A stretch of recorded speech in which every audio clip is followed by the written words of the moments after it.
So there's trickle down and there's trickle up. And in capitalism, sometimes we try too hard to buy our product at the lowest price, to sell it for the higher price, to get our employees down a little bit to a wage so that we can have a little extra profit to invest. What if we did it the other way around? What if we bought our product at a fair price? What if we sold it at a fair price? What if we grew on purpose so that everyone wins? It's capitalism with morality. It might just be the right way. And we're going to talk about it next. Pete and Doug Cooper, next on Purpose Under Pressure.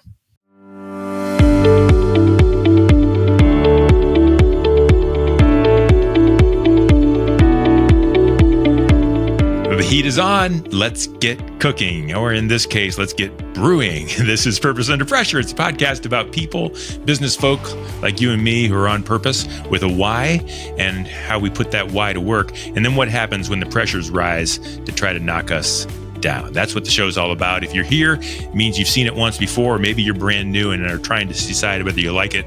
If you do, would you give us a like or a follow or subscribe? I like to say maybe tell your mom, maybe she knows somebody. We want people to know about this show. We want it to make a difference, and that's how we get the word out. So click that button, come back, let us know you like it, and we will continue to do great shows for you. Purpose Under Pressure is brought to you by Sandler by the Ruby Group, serving sales professionals nationwide from their Akron and Columbus, Ohio locations.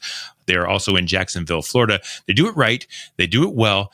They are one of the highest performing Sandler sales training affiliates in the nation. There's a lot of them, but the Ruby Group does it great. I think they're top 2 or top 3 at this point. And that's really saying something. If you own a business or an organization, or you're a sales professional yourself trying to make yourself better, I highly encourage you to reach out. Check them out online at therubygroup.sandler.com. Today, we are talking about purpose in a way that actually inspires business. In other words, making a difference, doing the right thing, being an agent of change actually becomes the business. And that's pretty awesome. It's not just going to work. It's making an impact. And we're also talking about pressure, because this is a father-son team doing that work. My guests today are Pete and Doug Cooper, co-owners of the GoldBerry Roasting Company in Ashland. Welcome to Purpose Under Pressure. Thanks, Bryan. Thank you for having us. I've known you guys for a long time. Doug, I've known you longer than Pete, but that's because we're old. Yeah. That's because we're old. And Doug, Pete, I know you are a product of a great man. And Doug, I'll tell you that I am very comfortable speaking with you about that, because I know you've done some great things. I know your heart. And I just, before we even go further, thank you for all the good you've done in the community and in the communities you serve, because you really have made a difference. Well, that's nice of you to say. Thank you.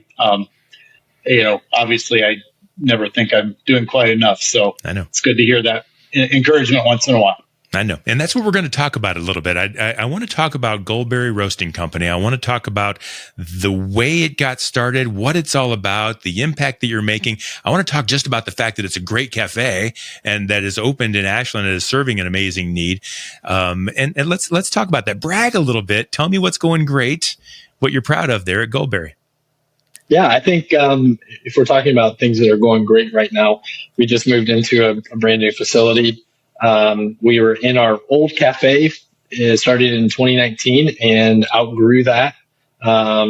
We had probably around 20 to 25 seats. Quickly outgrew that. We're now in a facility where we have double the capacity for not only for seating, but for roasting, for packaging. We have a second cafe as well that started, 2020? Mm-hmm. That's on the college campus at Oberlin College that is just doing great. College kids drink a lot of coffee, and so we are the benefits of that. And then seriously, 3 days after we opened at our new location and thought we were going to be able to settle in, we got another opportunity for more expansion and growth in Brunswick, Ohio. Wow. And so we're excited to be opening a third location inside of a brand new food hall and market that's being built, Market 42. Market 42, Brunswick. Yeah. So we'll be the coffee shop there on their campus. And that will happen end of this year, I think they're hoping. So, we've got all that going on. We've got our online growth. We ship to 43, 45 different states last year. Throughout the country. So if you're not in Ohio, if you're not in Ashland, you can still get your hands on our coffee. And then we have a pretty robust wholesale that's growing. And we have a trailer. So that's a big thing right now. The mobile coffee trailers, we got a vintage 1959 Bulls Arrow trailer that we're refurbishing. Should be done here in the next few days, and we'll start getting it out to events and weddings and things like that. So just a lot of growth going on right now, which is really exciting. It's amazing how when you come into the cafe, you just think it's a cafe. Hey, they just opened a store and they're going to give me a cup of coffee and I go home, and yet all these big things are going on behind the scenes. Doug, when you started this, and we're going to talk about the history of it, did you see this level of what it's become? Probably not the way it's happened. I had hoped that it would be thriving and very much sustainable and growing, but Pete and I balance each other. We differ in our areas of concentration. I started out just roasting. Serving a cup of coffee was not in my imagination at all at the time. I just wanted to roast coffee. I wanted to help coffee farmers. And I wanted to roast as much coffee as I could and sell it so we could help more farmers and maybe make a living too. And then when Pete came along and said we really have to do the cafe thing, I was kind of like, yeah, they might stop by and get a cup of coffee once in a while. We'll stop roasting and wash our hands and serve them a cup. And that I was too small-minded about that. The cool thing is that we are roasting. We have 2 roasters here, and we can roast a lot of coffee, and we can roast more than we're currently roasting. But we're getting a footprint that's more than just regional. And it's like our coffee shops are just showrooms for what we do on the roasting side. We have a running inside joke. People will come in and say, "Oh, what a cute little coffee shop," or "I work at a coffee shop." And I'm always like, it's not a coffee shop. We're a coffee roastery. And there is a distinction, and we want people to know that we aren't. If you want to say we're a cute coffee shop, that's great. We'll take that all day long. But we really are. We're a roastery that happens to have a coffee shop that also does really well. The other inside joke that my family and Pete and all of our crew remind me of is right at first, I said we're not going to do lattes. We're not going to do syrup. We're going to do coffee. And if you don't like coffee, then you can go somewhere else. Yeah. And now we have 492 syrups. Not quite that many, but it's more than one. More than one, and, which is one more than you thought you'd ever have. Yeah, but we've done like all of our espresso drinks. We do the classic Italian way. Everything we do with we try to get the top ingredients and as pure and natural as possible. So it sits well with me. But a lot of our growth has been because that was suggested by Pete and others to branch out that way. And I finally relented, and we did. And that's a tribute to him and to them. So, Pete, I want to talk to you about that. Doug, I want to come back and talk about, you mentioned farmers and helping those areas and communities. I want to talk about that purpose, because I think that's where this all began. Pete, as far as purpose goes, this vision for serving more people, because that's something too, right? We can't just do what we do in a vacuum and for a couple of people and our mom. We want to be able to serve many, many people. Is that more of your purpose, like the growth and expansion and being able to create the viable business? Is that what drives you? Yeah, I think just our different stage of life. I'm younger. I've got a young family. And so I kind of view things as this is something that I want to set up for my kids down the road. And so I am more of the forward looker in that regards, in terms of how is this going to look in 5, 10, 15 years, striking while the iron's hot, because you never know when these opportunities are going to stop coming up. You can't just guarantee that you're going to keep getting opportunities for growth, but also doing it in a way that's smart. And then on the other side, I think, it's the balance of, he's kind of looking at this as in the next 5 to 10 years, retiring. And so making sure it's stable now, and that we're not growing too fast, and that we're able to enjoy it now as well. So yeah, I think that's probably accurate. That's more my mission. Bryan, our mission is to make life better. I'm paraphrasing just a bit here, but to make life better for people who drink, serve, and grow coffee. And so also one of the balancing things, and it's good balance, is that Pete does push more. He is more thinking about expanding both our, what we provide, but also our surface area of service. And that's good. But I've also been struck by the hot iron. I've been burned by the hot iron. And when I think about, we now have, give or take 50 employees and growing. And when I think about that, I've been to the point where I didn't know how we were going to make payroll in business before. I didn't know if we were going to be able to stay open another month. And so a lot of my concern is that we have customers to take care of, and we have a product to bless the world with, I think. But also we have, because Pete has a family, because I have a family, because we have 50 people who are trying to make some money and have a good life from this. I'm a steward of that as well. And one of the things I told Pete is the very thing that makes you most aware of how to navigate crisis is to go through crisis. And I never want him or a company to do that. And yet once you do, it's indelibly imprinted on you to make sure you avoid it in the future. One thing he tells me, which is true also, is, but you got to take risk, and you can't make money without spending money. So it's a good combination that you learned before. So I want to ask this, Dad, how do you keep from overbearing to the point that Pete doesn't have to feel what you felt? Pete probably needs to feel the risk of what happens if I don't make payroll. Pete probably has to feel that risk of what if this fails that you went through and made you a better businessman. How do you guys balance that, knowing that you've done it, Pete's learning it, and you're trying to keep him from making the same mistakes you made? However, you've learned from those mistakes. How does that relationship work? I'd like to hear Pete respond to that first, and then I'll add to it. I don't know. I think first off, I don't think we're totally unaligned in that growth needs to make sense and come organically, and that we can't force things. And that's what, so far, all of our growth has been through opportunities that have come to us. We have not really gone out and pushed it or tried to make things happen that weren't really there or seemed like they were far-fetched. I think we've been really strategic in that. And so I think we're probably more aligned on that than maybe he would sometimes say or feel.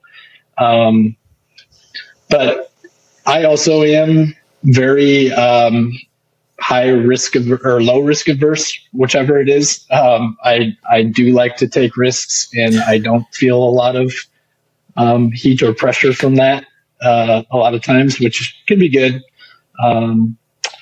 But I don't know. I think just so far it's not something that's been too much of a point of contention. Mm-hmm.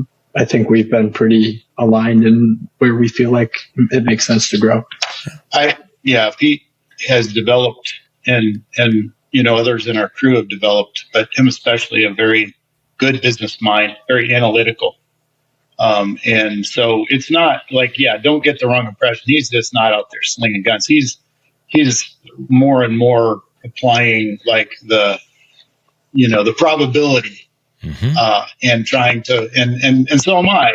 And so we're doing things that maybe make me feel uncomfortable. But, and I think on my part, what I've tried to do, Bryan, is I've been a part of businesses where the owner is very authoritarian or tries to exert their influence in areas that they don't have expertise. And I try real hard. Sometimes my other family and friends might say that I'm not active enough in imposing my will at times, but that's intentional. It's Pete and our other managers are adults. They're like, we have a vice president now, a vice presidential candidate that's 2 years older than Pete. And as of yesterday, and they're old enough to run the world. Yeah, buddy. So they certainly can be trusted to run a coffee business. And my thing is just applying, I think, kind of the spirit of the dadness of the business, the accumulated experience and wisdom that comes from only being older and being through more things. Yeah. That's the most of the value. They've got everything else handled. I feel like each of your strengths help solve another person's missing spot. And I think that's a really unique relationship. Pete, I don't want to let you go here. I wrote this down. I don't think I've ever heard low risk averse before. I think that's really cool. You're low risk averse.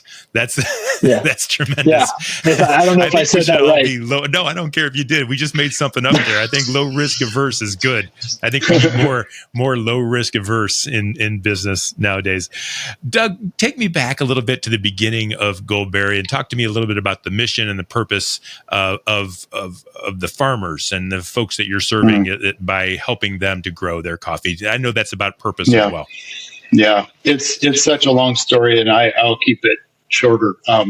Good luck. Yeah, really, I got into this because I learned about coffee. I as I drank it and got more deep into that rabbit hole of roasting at my house, I just studied it and learned it. And part of what I learned was the economy of coffee and how all of our good coffee is grown in places that most of the people are struggling to grow good coffee, and that their economy is reliant on growing and selling high quality coffee.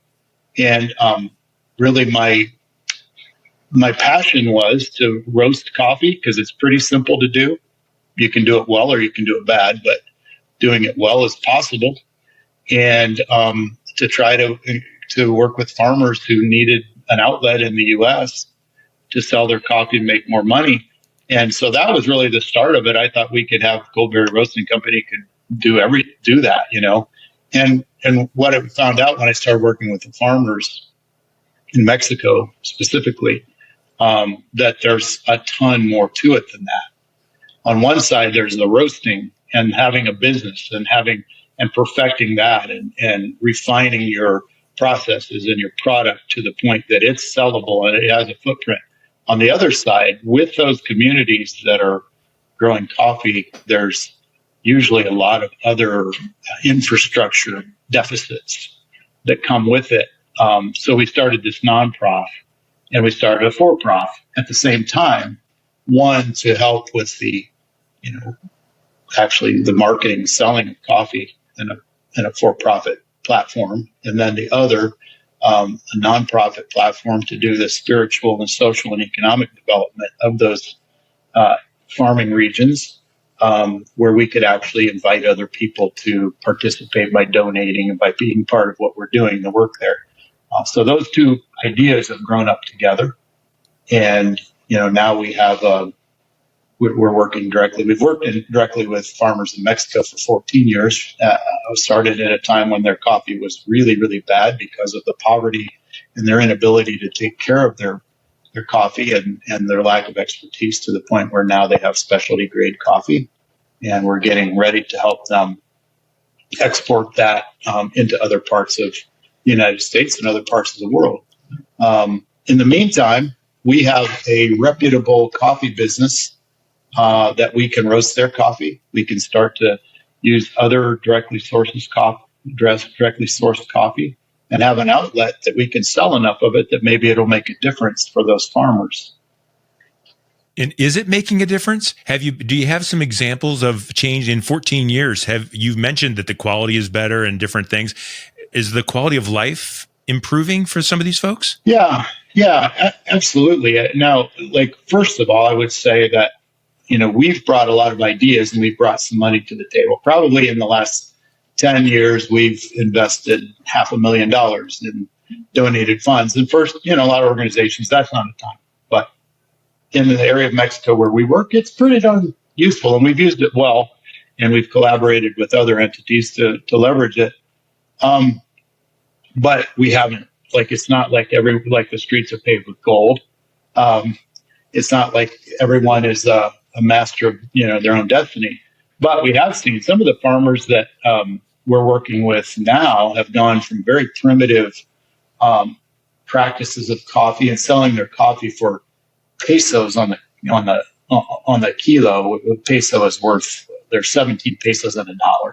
Okay. So right now, so going from that to selling now for, like $4 a pound for their coffee, and doing very avant-garde processing, where they're doing things that are competitive with other very modern processing techniques that are bringing out, flavors and dynamics of coffee. Some of our farmers just recently that we're working with most directly are looking at investing in some land there to develop. And so that's something they never could have done before. And, we're seeing them, what one of our ideas is that they, you have these people from the villages that come in and have to pick their coffee right alongside the farmers who are working out there too. They're able to pay them more, and they pay them more. So that, it's this multiplier thing that happens. We're seeing more small businesses, more restaurants, more craftsmen pop up in the villages that we're working in. When we started there, teen suicide and teen pregnancy rates were the highest per capita in all of Mexico in the region that we're in. Fortunately, teen suicide has almost been eliminated in the area. It's still existent, but it's not at the rate it was before. Teen pregnancy isn't, but I guess if there's a trade-off, that's we'll take life over that, and there's over still the process. Yeah. There's still progress being made. We're seeing cooperation with the local governments that we've helped with, that have helped the schools, helped more with sustainable farming practices. So we're definitely seeing progress, but there's a ton more to see. One of the biggest problems we have as managers and leaders is sometimes we're not focusing on leading and we end up doing it for our sales team. How do we coach our people to help them figure out what self-limiting belief that they have that's holding them back from achieving the levels of success that they know they're capable of? Help them flush out what we call their own head trash, that thing that's holding them back. So work with your team, lead by example, watch your team achieve greater levels of success, and watch your team grow, and more importantly, watch your company and your business grow. And so I want to get into the business part of this, but one more follow-up question on that, because Doug, I'm going to play devil's advocate. That's not how capitalism works. We go overseas, we find the cheapest way to get our products done, we ship them back here and sell them for as much as we can. Yeah. That's not what you did. Yeah. Well, Adam Smith, I can't, the father of free market economy, I believe it was him, said something about capitalism without moral restraint is, it fails. And that's where capitalism gets a bad name. I would say that we're as free market as you can be, because what we're doing is we're going to help people with a little bit of money. We're using a little bit of money. They're doing the work. They're investing their time and their effort into it. We are refusing to create dependence. We're helping them elevate the value of their product on the market, on the world market. Even it goes outside the commodity market. So the commodity market is irrelevant to them because they're creating a product that can be sold directly to the consumer, to the roaster. And they're going to be paid what that product is earned.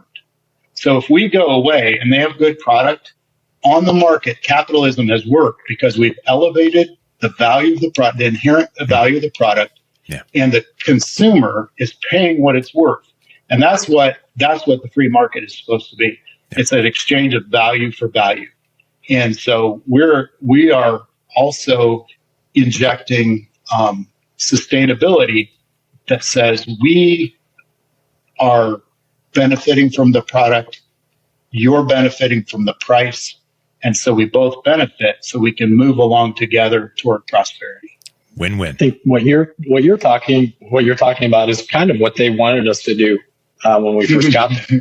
It was very much just buy our coffee, just buy it. Please. And so that's where the nonprofit came from. It's like, well, we can't buy it, but we need to support you somehow. Because we can't just say, well, develop your coffee, but we're not going to help you. And so it took 10 years. I think we finally got coffee 10 years after he started there. It took that long to develop it, to get it to the point where it was good, because we knew if we just went in and gave them money that like the coffee doesn't get better. And if something did happen to us where we weren't there anymore, then they're right back where they started. And it's not really helping them. Yeah. Two real quick examples. So three years. So when we went there, first thing I said to the farmers is, I don't know how we're going to do this, which they ultimately loved because I didn't have a prescribed solution. It took, and the second thing I said is, we're not leaving. So 3 years in, we're still not doing much. We did stuff beyond coffee, but we're not doing stuff. We're not moving the ball down the field on coffee production. And we sat around the table with the farmers, and they were mad and agitated at me. They said, because they were desperate, they said, you just need to buy our coffee. Just buy it. And I said, I can't. It won't. Number one, I can't sell it. And number two, this will do you no good. And I know you can't see it now, but it will do you no good. And so I refused to buy your coffee. And they were so upset. But we went away. My friend and I went away for a couple hours, and we went back. They were still meeting, and they said, they had a whole different posture. They said, we agree. You're right. Let's do it your way. We've been ignoring the truth. And so at 3 years in, most whether it's a missionary who's trying to get spiritual things done or a business, won't wait 3 years. No. So it took us 3 years to get that trust. It took another 7 years or 8, 9, 10 years to develop the product. And then just last August, I should say, of 23, they had developed this good coffee. And we said, well, we'll buy this much of it. And they said, well, you won't buy it all. And I said, I can't buy it all. And that's not going to be good for you. They were so disappointed. Yeah. They were so angry because they just want us. They want to build dependence. They want to be dependent on us because it's most expedient. And it took the restraint of us to say, and not that we're superior, but to say, like, I get it. I know what you're saying. But if we do this now, we won't work hard enough to make the solutions that have to happen for you to sell your coffee to more customers at the best price. We're not going to do the hard work, so we're not going to do it. And I'm going down next week, and we're going to try again. Yeah, and see. We're going to negotiate for another year's crop, and hopefully, we've all learned some lessons from that. The golden goose fable is a fable for a reason, right? I mean, we have to learn from these things, and you're doing the opposite. And so, well done. And I'm glad that you're committed, and I'm glad that you're doing it this way. I know it's making a difference because it's the right thing to do. Pete, what's the future look like as you grow this business, as you take it to the next level, as your vision starts to take shape? What are the hurdles? What are the pressures? What are the storms that you can see already brewing that are going to try to knock you off course a little bit?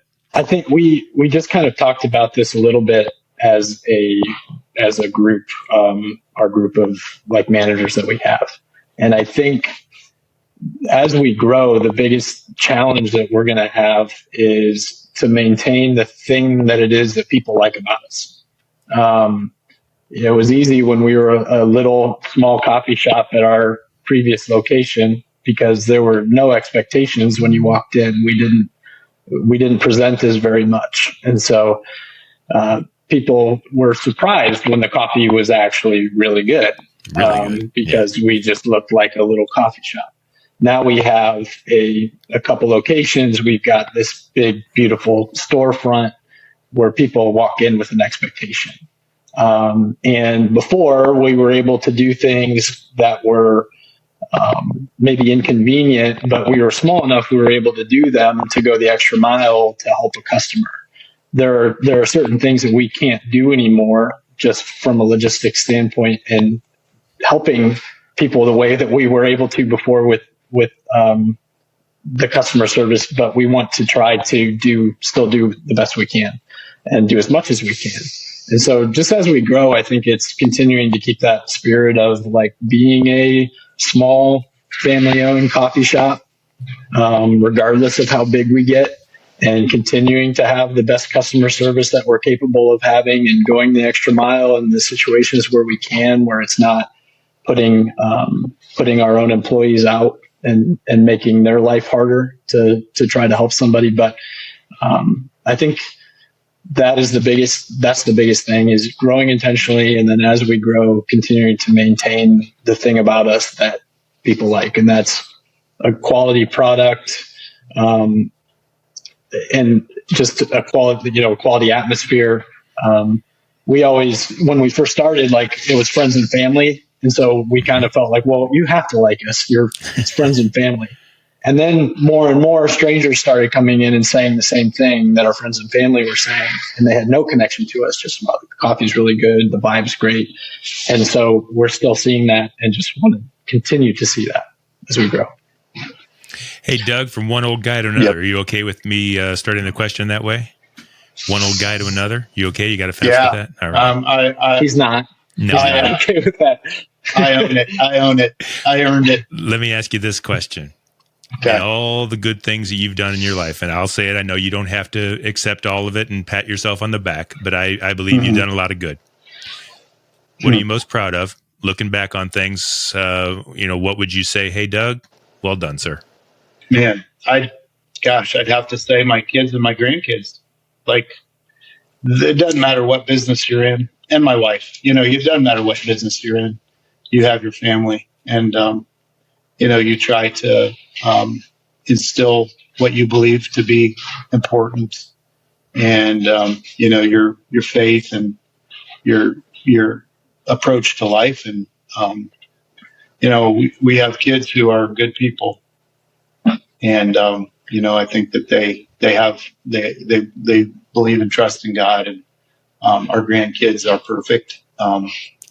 And my wife and my relationship has gotten better all the time. And we've been through some rough, all families have been through rough stuff.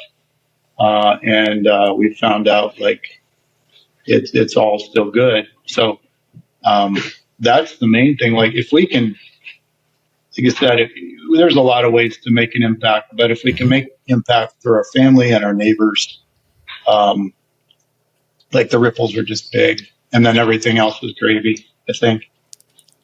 And Pete, a similar question, looking back on things, let's say 20 years from now, what's GoldBerry Roastery look like?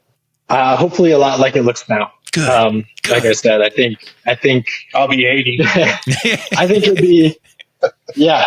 Yeah, he might have a little different role in the company at that point, the greeter at the door or something. But well, Doug, you were talking about politics. You might be president. Yeah, who knows? Yeah, heck, president before you could be 90. You got the age right. Yeah, go ahead, Pete. But no, I think as much as I do want to still grow, I don't have a type A mentality of we have to grow exponentially. I don't think anybody here has the plans of being the next Starbucks. So it'd be great to maybe have another location or two with a similar vibe, still small town, family owned type of thing. Maintain that spirit of who we are, grow our wholesale, grow our online presence, and just be known throughout the region as, a great coffee roaster and just a good business in general. I think if we're doing that, and if we can all make a good, comfortable living doing that, I'd be happy. If my kids are here working, it'd be great. But I'm not going to force them to do that. But you set these things up and hope that maybe it's something that they want to take over at some point. So that'd be really cool. If in 20 years, I've got 3 kids, the youngest one is 3. So if they're all working here and it's big enough to support all of them and give them a good living, then that'd be cool. Love that. I got to tie these two together. Good. If I could. Yeah. You got a second? Yeah, I do. Okay. The other thing I would say, as far as what am I, most thankful for or proudest of? We had some people that dropped by from out of town, hadn't been here before, and I don't know how, but found out that I was one of the owners, and they said, I don't know what it is, but when we came, we felt loved, and that's what we're trying to do. When we're in Mexico, Pete's been there. They will say the reason we love you is because we feel loved, and that probably is second to family. Is that if our customers, we don't sell coffee, we sell people feeling better about life. And if we accomplish that, it doesn't matter if it's a coffee or not. If we accomplish that through the farmers, the people that we work with, our customers, like that is a legacy that's irreplaceable.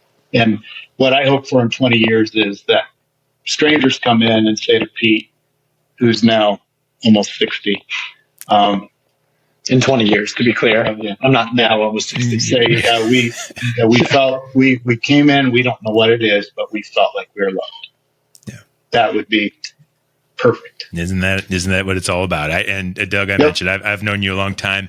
I've always known that there was something about you that was a little bit different. And I think it's real that you just care about people. And I think that's important. I think all the business that happens and all the entrepreneurship and all the different things that go on, I think you care about people, and I think it's rubbing off in your family, and that's a tremendous thing to see. And so you mentioned you like to care about people. The people that are listening now are organization leaders or just people trying to figure out the next step in their pressure-filled lives. And if anyone wanted to talk to you about adding distribution or helping get their life straight, I have a feeling you guys wouldn't mind talking to anybody. How might they reach out to you? You could reach out directly to either of our emails. Mine is pete@goldberryroasting.com. His is coffee@goldberryroasting.com. If you want more just like general info on you want to wholesale our coffee, serve it at your office, at your church, at your business, whatever, orders@goldberryroasting.com. If you want our trailer at an event or something like that, events@goldberryroasting.com. Any of those, I mean, we have all these emails, but they really all come to the same people. So any of those you can reach out to, and either myself, Dad, or Samantha, who's our partnerships manager, works with wholesale partners. She would respond, or Cheryl, who's our operations coordinator. She might respond, or Grace, who's our front of house manager. She might respond, but any of us can answer your questions. Bryan, the other thing that I don't publicize, but I actually do some consulting with small businesses still too, to try to help apply some of the things that I've learned. And I don't like go out and pursue that. I'm not ambitious, but I do love to help people. Sometimes I even do it for free. Sometimes I charge a lot. Yeah.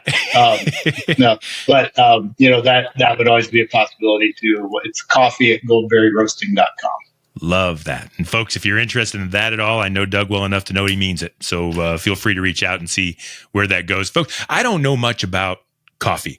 I know what I like. I like good coffee. You got it there. I like good business. You're doing it there. And I like good people. And that's you. And so I really want to thank you for sharing your story and opening up and sharing with our listeners about the business and the family you're building. Thank you very much. No, thank you. Thanks for your nice words. We appreciate it. You got it. That's Doug and Pete Cooper. They're co-owners of the GoldBerry Roasting Company right here in Ashland. It's great. It's a good vibe. I haven't been to the Oberlin location. I certainly am excited to hear about the Brunswick spot. Just congratulations to them and good luck to them moving forward.